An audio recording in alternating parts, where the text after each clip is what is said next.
Over half of the luxury apartments on New York's Billionaires Row are sitting empty. These towering, multi-million-dollar skyscrapers, built for the world's richest, are often nothing more than empty shells in the sky. Why are these billion-dollar investments gathering dust? And what does it reveal about the growing gap between the ultra-wealthy and everyone else? New York City has long been a symbol of towering ambition, where skyscrapers define the skyline and set the city apart from the rest of the world. Over the decades, as the city grew, so did its buildings, each one reaching higher, trying to outdo the last. This relentless pursuit of height and grandeur eventually gave rise to what we now know as Billionaires Row, a cluster of ultra-luxury residential skyscrapers located near the southern edge of Central Park in Midtown Manhattan, New York City. Among the billionaire owners are Michael Dell's, who purchased the top 2 floors at 157 for $100.47 million in 2015, and Bill Ackman's acquisition of another apartment in the same building for $91.5 million. Saudi billionaire Fawaz Al-Hokair bought the top penthouse at 432 Park Avenue for $87.7 million. While hedge fund manager Kenneth C. Griffin set a new record with his $238 million purchase of 4 floors at 220 Central Park South, the most expensive home ever sold in the United States. But Billionaires Row isn't just another stretch of skyscrapers owned by the ultra-wealthy. It also marks the dawn of a new era in architecture, the era of super slender skyscrapers.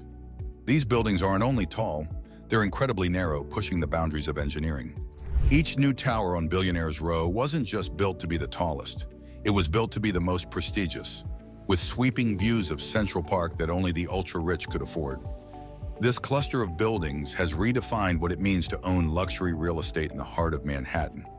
Architectural marvels and challenges. When looking at the super slender skyscrapers of Billionaires Row, it's easy to be amazed by their height. But what's truly remarkable is what goes on behind the scenes to keep these buildings standing tall. These aren't just your typical skyscrapers, they are feats of modern engineering. First, consider the challenge of stability. These towers are incredibly narrow compared to their height, so they need to be exceptionally strong to avoid swaying too much in the wind. This is where tuned mass dampers come into play. Picture a massive weight at the top of the building that acts like a shock absorber, counteracting the building's movement.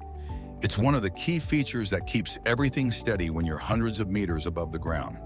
Then there's the innovation in materials. Buildings like 111 West 57th Street, also known as Steinway Tower, holds the title of the world's thinnest skyscraper, rely on ultra-strong concrete and steel to ensure that the structure can withstand both its height and slenderness. But that's not the end of the challenges. Wind and sway are real issues when you're building so high and narrow. At 432 Park Avenue, engineers had to leave some floors open to allow wind to pass through, reducing the overall pressure on the structure. Without these open spaces, the building could sway enough to make you feel like you're on a ship in rough seas. These engineering solutions are what make the architectural marvels of Billionaires Row possible, blending strength and elegance in a way that seems almost impossible. The financial dynamics behind Billionaires Row. When it comes to Billionaires Row, these ultra-luxury skyscrapers are less about living and more about investing. For the ultra-wealthy, owning a unit in one of these towers isn't just about having a place to stay. It's about holding a valuable asset, like a piece of fine art or a high-performing stock. These properties are designed to appreciate in value, making them an attractive option for those looking to grow their wealth. One of the key concepts here is liquidity. In the world of finance, liquidity refers to how easily an asset can be converted into cash. Real estate is traditionally a less liquid asset, but the design and management of these buildings aim to change that. By minimizing the typical hassles of home ownership, like maintenance, neighbors, and even the need to ever visit, these units become more like financial instruments than traditional homes. This is why so many units on Billionaires Row remain unoccupied. They aren't primary residences, they're secondary or even tertiary homes, often bought as a way to park wealth. Some owners may never set foot in their apartments, treating them as secure vaults for their money.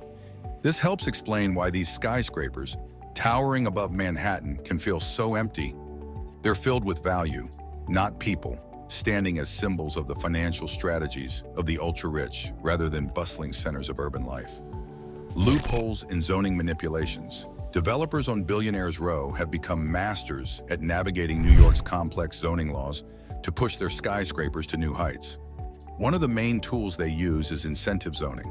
This allows developers to exceed traditional height limits in exchange for providing some form of public benefit, like affordable housing, though often that benefit happens far from the luxury towers themselves. Another strategy involves acquiring air rights. In New York, air rights are like invisible property that allows a building to grow taller by purchasing the unused space above neighboring buildings. By buying up these rights, developers can stack them together, creating the vertical space needed to build these towering structures. Then there are the mechanical floors.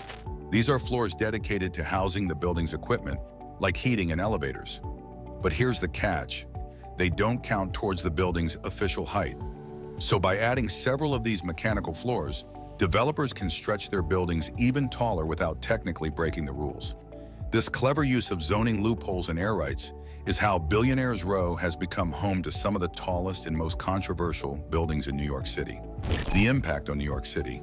The towering skyscrapers of Billionaires Row may symbolize luxury, but they also highlight some of the biggest issues facing New York City today. On one hand, you have these multi-million-dollar apartments often sitting empty, while on the other, the city is in the middle of an affordable housing crisis. It's a stark contrast. High-rise luxury versus the everyday struggle of finding a reasonably priced place to live. Then there are the tax breaks.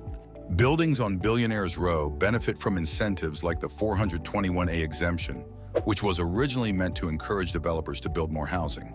But in reality, it often means these luxury condos pay far less in taxes than you might expect. This can cost the city millions in lost revenue, money that could have been used for public services or to create more affordable housing. And what about the people actually living in these buildings? Well, the truth is, many of the units are unoccupied most of the time. This leads to what's known as zombie urbanism, areas that look fully developed but feel eerily empty because so few people actually live there. It's like having a neighborhood full of buildings without the life that makes a city vibrant. For New Yorkers, this raises tough questions about the direction the city is heading, where luxury towers dominate the skyline. But the people who make the city what it is struggle to find a place to call home. Global comparisons and future trends. Billionaires Row in New York isn't an isolated phenomenon.